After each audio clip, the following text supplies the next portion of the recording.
Hello students, welcome back to my channel. If you haven't already then please subscribe and hit the bell icon to get updates on my latest videos. आज के इस video के अंदर हम लोग interview method को समझेंगे। अगर आपने मेथड्स ऑफ साइकोलॉजी को स्टार्टिंग से समझना है, जिसके अंदर हमने 4 पार्ट्स को कवर किया था, introspection, observation, experimental and questionnaire, तो आप ऊपर दिए गए आई बटन के ऊपर क्लिक कर सकते हो। So let's start. Interview method. An interview is a direct और face to face interaction between two individual. Interview क्या है? या तो हम लोग डायरेक्ट या फिर हम लोग फेस टू फेस इंटरेक्शन करते हैं दो इंडिविजुअल्स के बीच। वो जो दो इंडिविजुअल्स हैं, एक को हम लोग इंटरव्यूई कहते हैं and the second one is interviewer. The interviewer जो है वो डिसाइड करता है beforehand the aspects of behaviour which he wants to study. Further the interview can be structured और अनस्ट्रक्चर्ड। जो स्ट्रक्चर्ड इंटरव्यू है उसके अंदर क्या होता है, जो साइकोलॉजिस्ट है वो पहले ही लिस्ट ऑफ क्वेश्चंस को तैयार रखता है जो भी उसने पूछने हैं।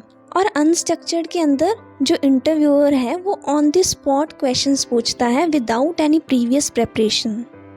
फिर जो भी रिस्पॉन्सेज है सब्जेक्ट्स के उनको नोट डाउन किया जाता है या फिर हम लोग रिकॉर्ड भी कर सकते हैं। नेक्स्ट जो इंटरव्यू है वो 2 तरह की हो सकती है। Number 1 is diagnostic and the second one is therapeutic interview. ये दोनों इंटरव्यूज को क्लिनिकल पर्पसेस के लिए यूज किया जाता है। जो डायग्नोस्टिक इंटरव्यू है इसको हम लोग असेसमेंट इंटरव्यू भी कहते हैं। इसका मेन पर्पस क्या होता है? गैदर करना और असेस करना बिहेवियर को। इसी के बेसिस पे हम लोग क्लाइंट के वर्बल और नॉन वर्बल बिहेवियर को नोट डाउन करते हैं और जो इंटरव्यूअर है उसे समझ आता है, ही ट्राइज टू अंडरस्टैंड कि एक क्लाइंट को किस चीज में हेल्प चाहिए and what can be done from a therapeutic stand point. फिर हमारे पास थेराप्यूटिक इंटरव्यू आता है। इसका मतलब थेरेपी सेशन से है। इसके अंदर सबसे पहले हम लोग डायग्नोस्टिक इंटरव्यू से इंफॉर्मेशन को गैदर करते हैं और फिर थेराप्यूटिक इंटरव्यू से, इट मींस थेरेपी सेशन से, उस चीज को ठीक करने की कोशिश करते हैं। इसका मेन एम यही है, that is modification of mall adaptive behaviour and attitudes. More over जो इंटरव्यूज हैं वो बहुत तरह के हो सकते हैं। जैसे कई बार फैमिली और ग्रुप इंटरव्यूज को किया जाता है in order to have better understanding of a patient और a clients behaviour.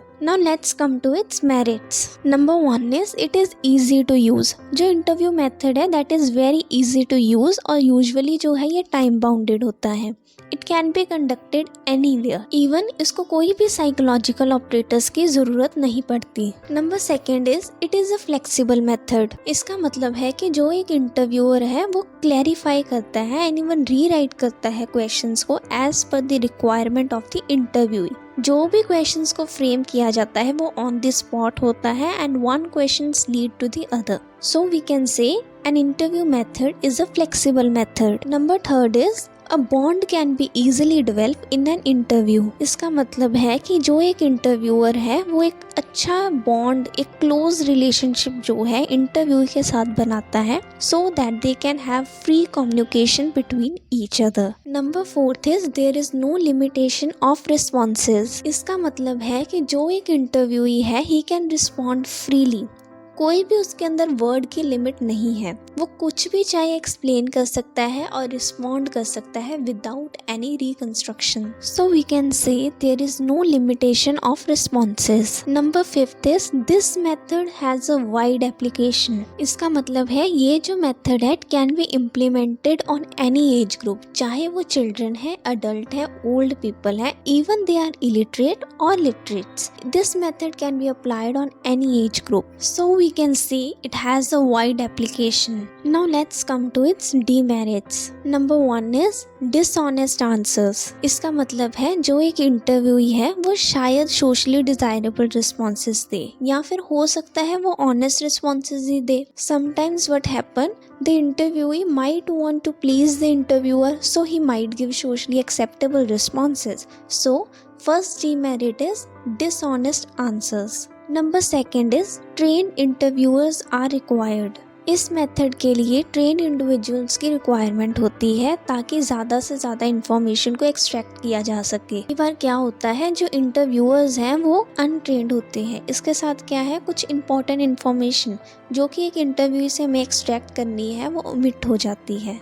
Therefore, trained interviews are required. But third is this method cannot be applied to all aspects of human behaviors.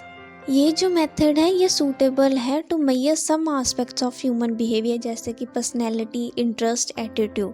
पर अगर हम लोग बात करें cognitive aspects की तो ये वैसे चीज़ों को मेजर नहीं कर सकता। It can not be applied to measure the cognitive aspects of human behavior. Number 4 is only one individual can be analyzed at one time. इसका मतलब है कि सिर्फ एक इंडिविजुअल को एक टाइम के ऊपर एनालाइज किया जा सकता है, hence it is a very expensive method in comparison to the other methods like questionnaire method where a group of people can be tested at the same time. Number 5, this method can only be applied on conscious mind of an individual. इसको हम लोग unconscious और subconscious mind और thoughts को major करने के लिए नहीं यूज़ कर सकते। So this was part number 5 interview method, जिसको हमने डिटेल के अंदर मेरिट्स और डीमेरिट्स के साथ आज कवर किया है। अगर आपको किसी भी टॉपिक के अंदर कोई भी डाउट है तो आप नीचे दिए गए कमेंट सेक्शन के अंदर कमेंट कर सकते हैं। And do like, share and subscribe my channel. Thank you.